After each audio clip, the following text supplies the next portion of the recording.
קבלו את האקטיביסט גרי יודרובסקי.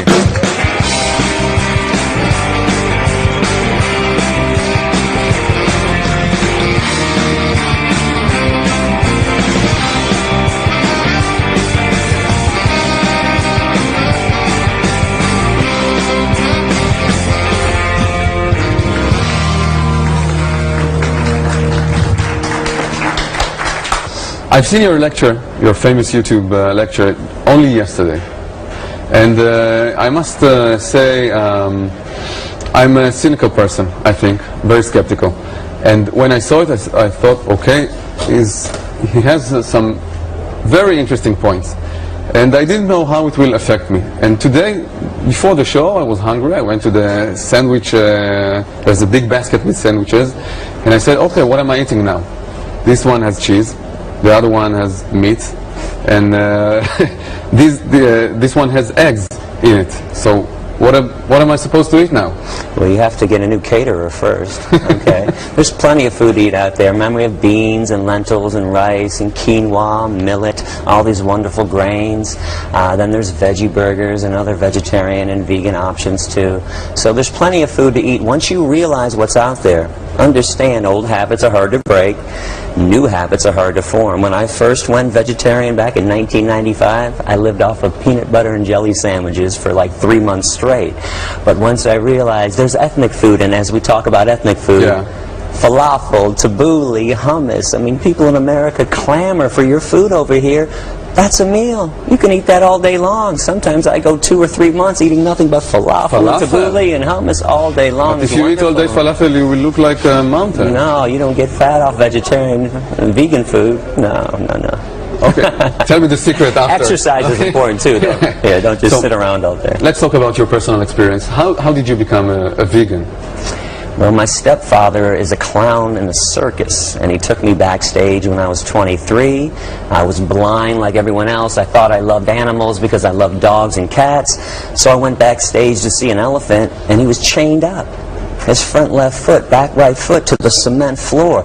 This is how all elephants in the circus are kept. So it hit me like there's a big movement against using animals in circuses. Absolutely. It was nothing but a slave show. I realized that at the moment. It also made me realize where my food came from. So I went to a slaughterhouse on my own to see what was going on. Thornapple Valley Pig Slaughterhouse in Detroit, Michigan in 1993.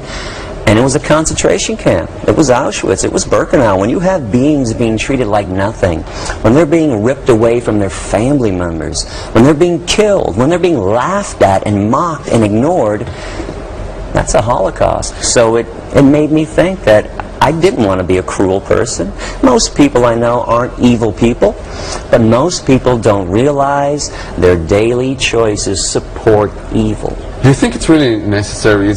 Do you really believe it's the same? I think it's worse. Killing people and killing animals? Yeah, I think it's worse.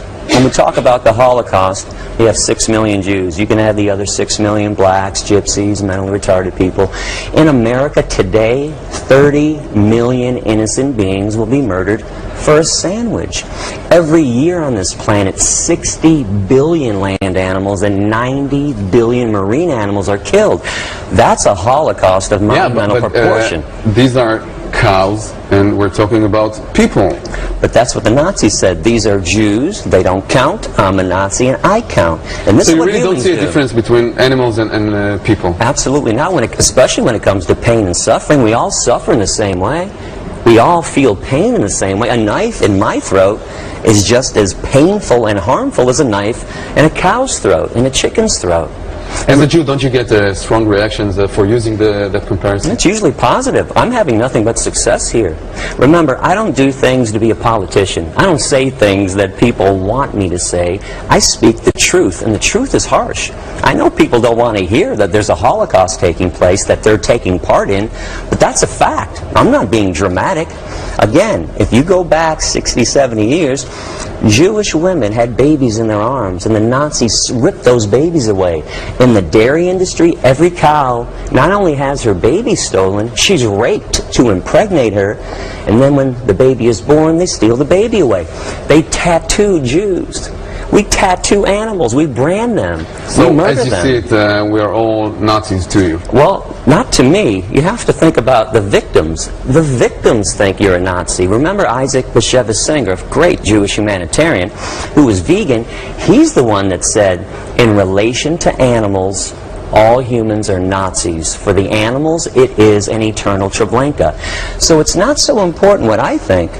It's what the animals are thinking. We're now currently seeing a short... That's shocking. That's shocking. That's evil. It's cruel and it's disgusting, and you want to prove what?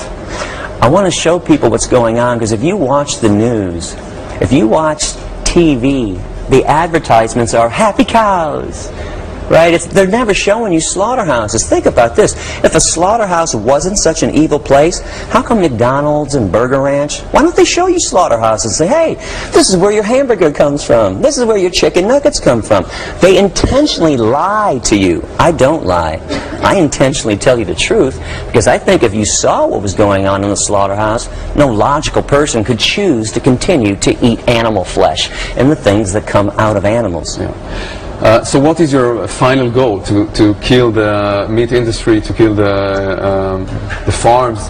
Yeah. I want to destroy all animal exploitative industries. They're unjust. The animals are not willing participants in this Holocaust. What about the people who take place in those industries? Yeah. I read somewhere that you said that a man that hurts an animal, you could kill him or should die or something like that. There's a justification for killing anybody who harms a human or an animal intentionally. Again, you have to understand, nobody's opposed to violence. And I've been asking the audience here every day, raise your hand if you're opposed to the Allied forces coming into Auschwitz and Birkenau and murdering Nazis to save Jews. And nobody raises their hands. The problem is nobody thinks animals are important enough to kill for. I think the animals disagree. I think the cows and the chickens disagree. So if I went into a slaughterhouse, I'm the peaceful person. Even if I had guns drawn, I go into a slaughterhouse. Who operate the slaughterhouse? I would say, drop your weapons. You're done killing. You're going to let these cows and these pigs and these chickens go. I'm the one that's justified. I'm stopping murder. There's a justification. There's nobility in killing somebody who has no ethics. The Allied forces were noble. Do you think they weren't noble? Do you think that they should have let Nazis kill Jews? They did what they should have done. And that's what we need to do as human beings. If we claim to be compassionate, claim to know right from wrong, we have to kill beings who kill evil people. But with that saying, you give legitimacy to people who murder other people. You know, every person could choose his own goal. Like the person who killed our Prime Minister, Yigal Amir, he said, okay, I did it to save the country, to save more people getting killed. But you know why that was unjust. Who was he killing? The Prime Minister. No, who was the Prime Minister killing? Nobody. You understand the difference between a murder for no reason, a psychotic murder that a fundamentalist Jew, a fundamentalist Christian, a fundamentalist Muslim takes part in, and going into a slaughterhouse and saying, leave these cows alone. Cows have harmed nobody. Chickens have harmed nobody. We are murdering innocent beings. So if it ever came down to that, but that's not the issue.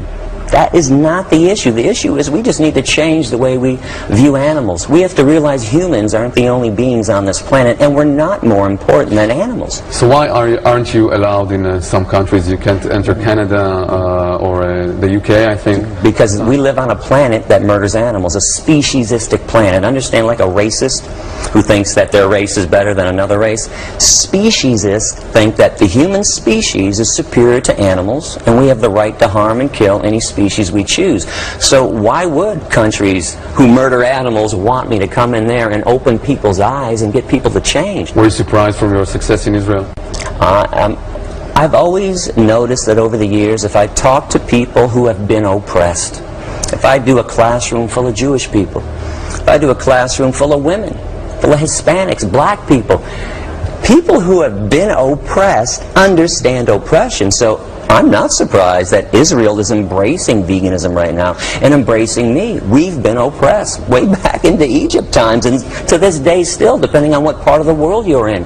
So people who have been harmed understand why it's wrong to harm somebody else. So you really think you have a chance? I think there's a chance. I mean, it kind of depends on which day you ask me. You ask me when I'm in Israel for the last 10 days and people are embracing me, I think, yeah. I think Israel could become the first nation on this planet to abolish concentration camps once and for all.